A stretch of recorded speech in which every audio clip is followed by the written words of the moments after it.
security trends according to you? In security, we're talking a lot about cloud computing. So whenever we talk about big security services, we always move towards cloud security. And within cloud security, I think about two things. I think about data centers, and high-performance data centers, and security on top of that. And inside data centers, we have our high-performance networking, where we are talking about new products inside Juniper, which is really disruptive technology. And we're talking about Q-Fabric, a new network that can scale up to 6,000 10 gig ports while keeping a latency, a very low latency of up to 5 microseconds, so that you can enable convergence of storage on top of your data network. Another point is everything that's orchestration in networks, making networks more dynamic.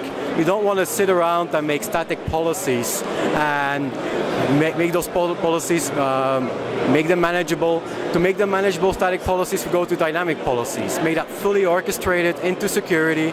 Take a firewall, take multiple firewalls, take a central policy box, and on that policy box, you create your security policy, and he will distribute it, and will make sure it's enforced on all the firewalls. So that's how we make a new security model for the cloud, moving from the castle model into a hotel model.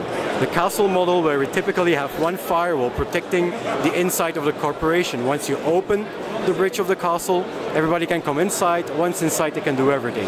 In the hotel model, I go inside the hotel, I can walk around in the hotel, I get my key of my room, I get inside to my room, I can put my stuff in my room. My neighbor gets an identical card, but cannot get into my room. He can get into his room. So everybody has his own room inside that network. Same happens over there. Security, depending on user identity and also leveraging application. Not only for security, also for performance. So when you have applications, you want to make sure that the right people have the right access to the right services.